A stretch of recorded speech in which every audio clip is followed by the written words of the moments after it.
Good morning students, आपका फिर से जूलॉजी की ऑनलाइन क्लासेस में हार्दिक स्वागत है। प्रीवियस क्लास में अपन ने सेल मेम्ब्रेन ट्रांसपोर्ट का जैक्सले और मोनार्ड का घूमने वाले द्वार का मॉडल देखा था। उसके बाद मैंने ये कहा था कि अपनी यूनिट फर्स्ट कंप्लीट हो गई है, तो वो अपनी यूनिट फर्स्ट कंप्लीट नहीं हुई है कि जो आगे कोशिका अंगक या साइटोप्लाज्मिक ऑर्गेनेलीज यानी कि कोशिका द्रव्य अंगक अपने जो टॉपिक स्टार्ट किया था वो भी आपके यूनिट फर्स्ट का ही पार्ट है। यानी कि जितने भी अंगक आएंगे कोशिका के अंतर्गत 10-11 जितने भी हैं वो सारे के सारे यूनिट फर्स्ट में ही उनको ऐड कर रखा है। ठीक है, तो ये यूनिट फर्स्ट का ही पार्ट है। लेकिन पिछली क्लास में मैंने कहा था कि आज यूनिट सेकंड स्टार्ट हो गई है, तो गलत था। वो यूनिट फर्स्ट में ही चलेंगे अपन अभी तक। यूनिट सेकंड में जो है आपके वो है जो न्यूक्लियस में पाए जाने वाले जो अंग हैं, जैसे क्रोमोसोम, गुणसूत्र है, केंद्रिका है, तो उनकी चर्चा अपन यूनिट सेकंड में करेंगे। ठीक है, यूनिट फर्स्ट का ही पार्ट है ये कोशिका द्रव्य अंगक वाला, जो कल अपन ने स्टार्ट भी किया था लास्ट वाली क्लास में। और फर्स्ट अंगक लिया था अपन ने माइटोकॉन्ड्रिया, यही लिया था। टॉपिक था अपना कोशिका द्रव्य अंगक, यही था जिसे बोल रहे थे अपन साइटोप्लाज्मिक ऑर्गेनेलीज। फर्स्ट नंबर इसमें अपन ने लिया था माइटोकॉन्ड्रिया का।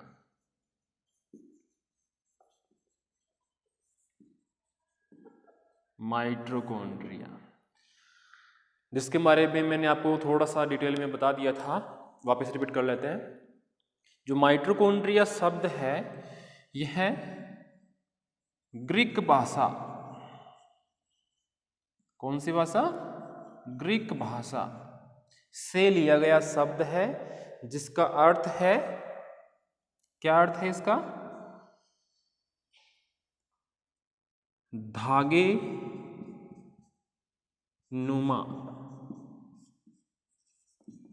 आकृति की कण समान रचनाएं।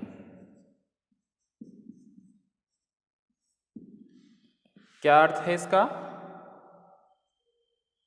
ग्रीक भाषा से लिया गया शब्द है माइटोकॉन्ड्रिया, जिसका अर्थ है धागेनुमा आकृति की कण समान, यानी धागेनुमा आकृति है, जैसे ये धागानुमा मार्कर मान सकते हैं अपन इसको, लेकिन कण समान रचना है। ठीक है, ये जो माइटोकॉन्ड्रिया नाम है ये किसने दिया था? बेंडा ने, सन 1897 ईस्वी में। तो ये नाम किसने दिया था? बेंडा ने सन 1897 ईस्वी में। ठीक है, माइटोकॉन्ड्रिया नाम किसने दिया? बेंडा ने। लेकिन सबसे पहले इस माइटोकॉन्ड्रिया की खोज कीटों की पेशी कोशिकाओं में किन्होंने? कोलिकर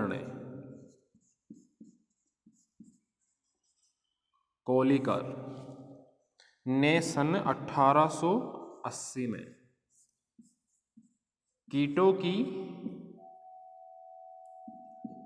कीट को अपन बोलते हैं इंसेक्ट्स, कीटों की पेशी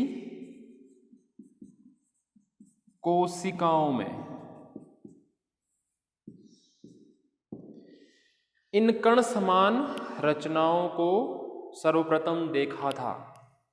कोलिकर ने सन 1880 में इन कण समान रचनाओं को कीटों की पेशी कोशिकाओं में सबसे पहले देखा था और इनको सार्कोसोम नाम दिया था। क्या नाम दिया था? एवं इन कण समान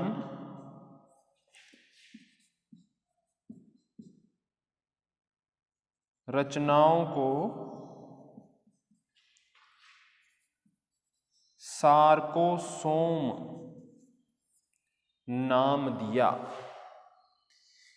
बेंडा का अपन को पता चल गया कि बेंडा ने माइटोकॉन्ड्रिया नाम दिया था इस कण समान रचनाओं को, जो 1897 ईस्वी में दिया था। कोलिकर ने 1880 में इन कण समान रचनाओं को कीटों की पेशी कोशिकाओं में, जो मसल सेल्स होती है इंसेक्ट्स की, उनमें इन कण समान रचनाओं को देखा था और सार्कोसोम नाम दिया था। तो ये चीज अंडरलाइन करते जाना, क्योंकि ये कंपटीशन एग्जाम में भी यहाँ से क्वेश्चन पुटअप होते हैं, पूछे जाते हैं। अपने इस एग्जाम में तो यूनिवर्सिटी वाले पूछेंगे ही पूछेंगे, वहाँ कंपटीशन एग्जाम में भी ये क्वेश्चन पूछता है। जैसे आपका जेट का एग्जाम हुआ तो जेट में भी आपने जो कोचिंग की होगी उसमें भी आपको ये चीजें पढ़ाई गई होंगी। ठीक, एक वैज्ञानिक थे डब्ल्यू फ्लेमिंग।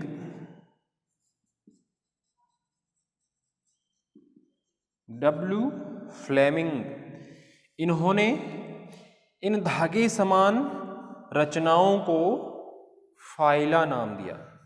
इसे फिला भी बोलते हैं अपन, फिला, FILA, फिला या फाइला भी बोल सकते हैं अपन। तो वापस रिपीट कर रहा हूं मैं, माइटोकॉन्ड्रिया एक ग्रीक भाषा से लिया गया शब्द है जिसका अर्थ है धागे नुमा आकृति की कण समान रचनाएं। क्लियर है? बेंडा ने इसको माइटोकॉन्ड्रिया नाम सन 1897 ईस्वी में दिया, लेकिन सर्वप्रथम कोलिकर नामक वैज्ञानिक ने सन 1880 में इन कण समान रचनाओं को कीटों की पेशी कोशिकाओं में सर्वप्रथम देखा और इनको सार्कोसोम नाम दिया। डब्ल्यू फ्लेमिंग नामक वैज्ञानिक ने इन धागे नुमा रचनाओं को फिला नाम दिया, FILA, फिला या फाइला नाम दिया। क्लियर है? तो ये तो होगी इसकी हिस्ट्री कि इसका अर्थ क्या है, इसका ये नाम किसने दिया, इसकी सबसे पहले खोज किसने की, इसको सार्कोसोम नाम किसने दिया, फाइला नाम किसने दिया। अब बात करते हैं अपन वितरण की, कि ये कहाँ कहाँ पर माइटोकॉन्ड्रिया पाया जाता है, कौन कौन सी कोशिकाओं में ये पाया जाता है। तो ये चीज नोट कर ली होगी आपने।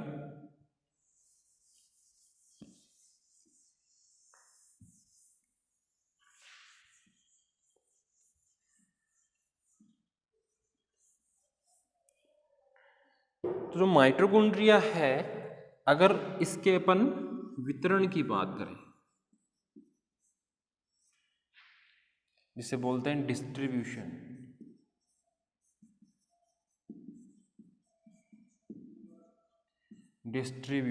वितरण। आपसे पूछ ले कि माइटोकॉन्ड्रिया किन किन कोशिकाओं में पाया जाता है और आपको ऑप्शन दे दे 4 और उनमें से एक पूछे, तो सबसे पहले अपन को ये पता होना चाहिए कि किन में पाया जाता है और किन में नहीं पाया जाता। ध्यान से सुनना, यह है बैक्टीरिया। किन में? अपन ने पहले भी पढ़ा है बैक्टीरिया के बारे में। बैक्टीरिया एवं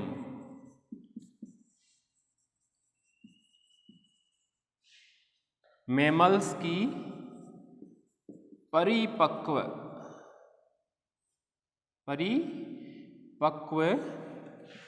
RBC सेल्स में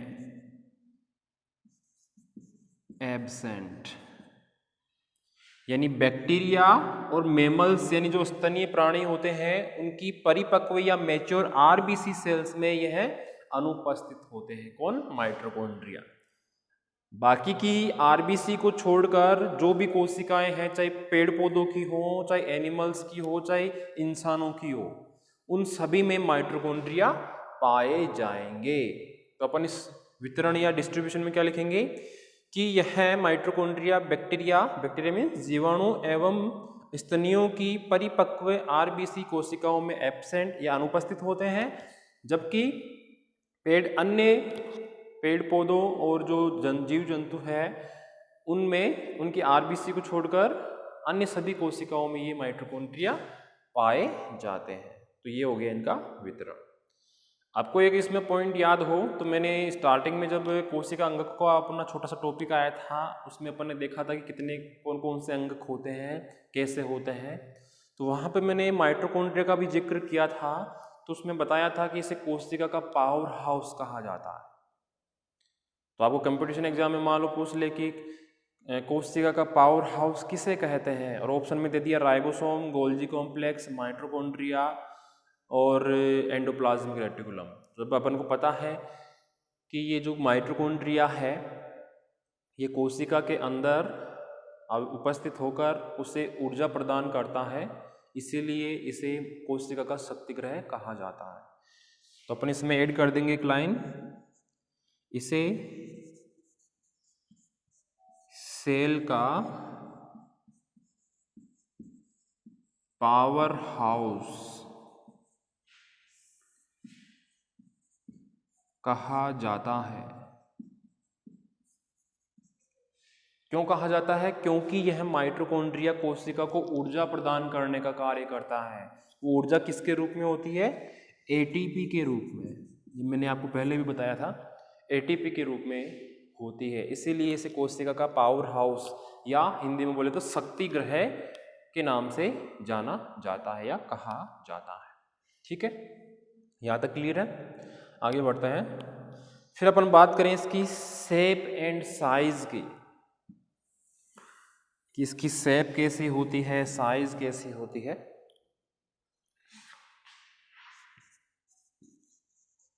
शेप एंड साइज यानी आकृति एवं परिमाण। आकृति की बात करें, यह आकृति, यह साइज का मतलब परिमाण, कि कितनी बड़ी कितनी व्यास की होती है। ठीक है, तो आकृति की बात करें अपन, तो अपन को पहले से पता है कि जो माइटोकॉन्ड्रिया है वो धागे नुमा या कण समान, गोलाकार, वृत्ताकार या छड़नुमा, शाखित एवं अशाखित रचना के रूप में पाया जाता है। तो अपन लिख सकते हैं धागे नुमा, कण समान, वृत्ताकार या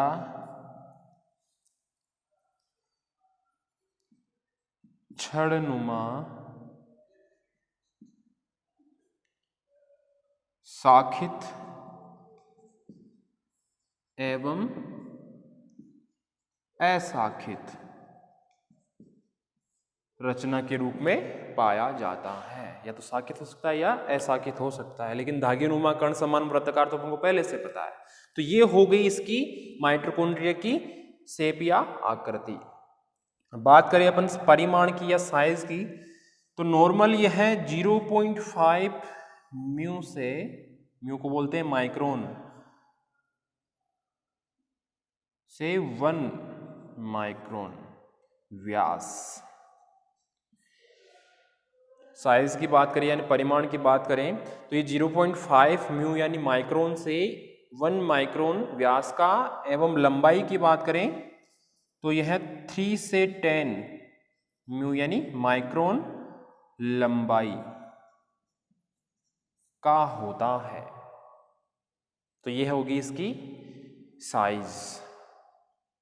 3 से 10 माइक्रोन तो लंबा, और 0.5 से 1 म्यू या माइक्रोन व्यास का ये होता है। तो ये अपना पॉइंट क्लियर हो गया इसमें शेप एंड साइज का। क्लियर? आगे बात करते हैं अपन नंबर, कि कितनी संख्या में ये कोशिकाओं में पाया जाता है। क्या एक कोशिका में एक ही मिलता है कि एक से ज्यादा मिलते हैं? तो आपको मैं जानकारी के लिए बता दूं कि कुछ कोशिकाओं में संख्या में एक भी होता है, कुछ में 2 भी होते हैं, कुछ में लाखों भी होते हैं, कुछ में हजारों भी होते हैं। फॉर एग्जाम्पल, एक स्पर्म सेल है, स्पर्म में 20 से लेके 24 तक माइटोकॉन्ड्रिया पाए जाते हैं। और एक अमीबा है, एक अमीबा है चाओस, चाओस, एक अमीबा का नाम है चाओस, चाओस यानी कि उसकी जाति का नाम है, अमीबा की जाति का नाम चाओस, चाओस। इसमें लगभग 5 लाख,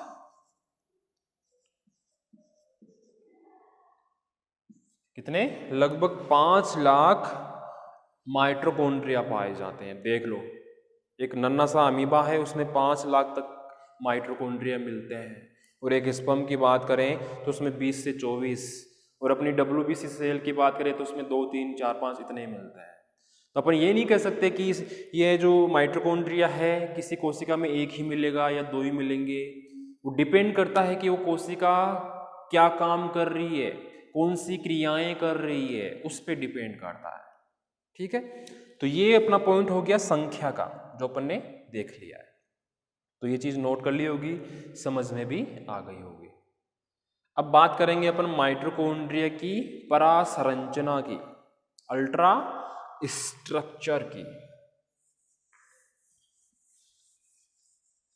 वैसे नोट्स अगर आप बनाना भी चाहो तो बना सकते हो आराम से, भेजने की जरूरत ही नहीं होगी, सब कुछ बोर्ड पे लिखा देता हूँ और मैं बोल भी रहा हूँ, तो आप सुन के भी आराम से नोट्स बना सकते हो।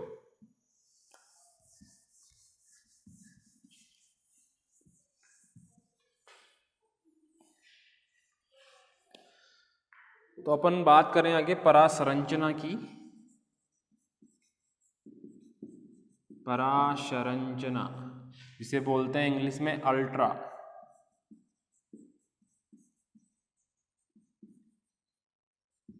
स्ट्रक्चर। तो अपन इसका पहले डायग्राम बना लेते हैं कि कैसा होता है, क्योंकि अपने अभी थ्योरी में लिखा है, सुना है, पढ़ा है अभी भी कि ये कण समान धागे नुमा वृत्ताकार छड़ नुमा संरचना होती है। तो इसका डायग्राम बना लेते हैं तो अपने और क्लियरली समझ में आ जाएगा।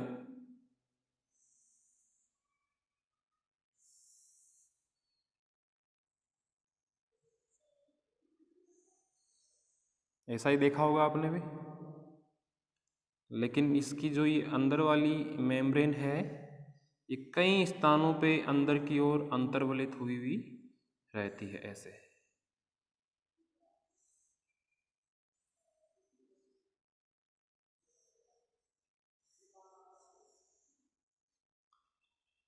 ऐसा ही देखा होगा आपने।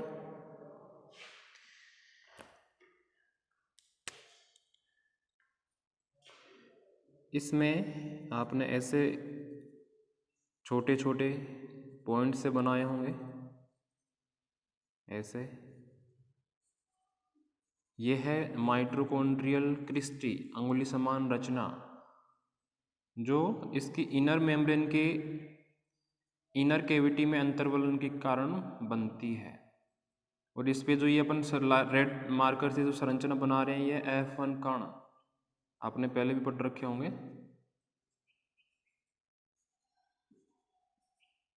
तो जितनी भी इस पे माइटोकॉन्ड्रियल क्रिस्टी होती है उस सभी पे ये F1 कण जुड़े हुए रहते हैं। अब ध्यान से देखना, ये है इसमें राइबोसोम, बाकी का इसमें मैट्रिक्स है ही। ये कुछ बड़ी बड़ी ग्रेन्यूल्स या कणिकाएं होती है। अब अपन करते हैं इसका नामांकन। ये है इसकी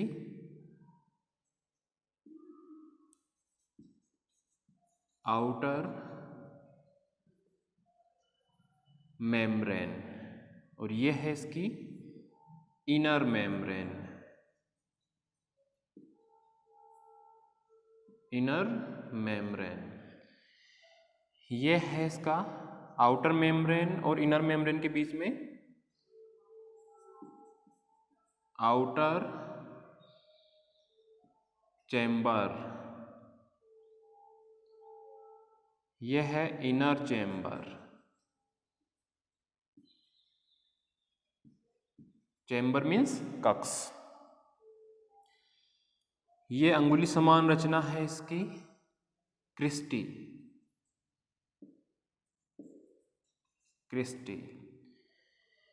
और ये जो अपन ने बनाए हैं अंगुली समान, यह है F1 कण। ये इसके अंदर भरा हुआ है मैट्रिक्स। ये बड़ी बड़ी अपन ने ब्लैक कलर प्रोटीन्स बनाई है, यह है ग्रेन्यूल्स। तो ये अपन ने इसका नामांकन कर दिया है, ये इसमें राइबोसोम।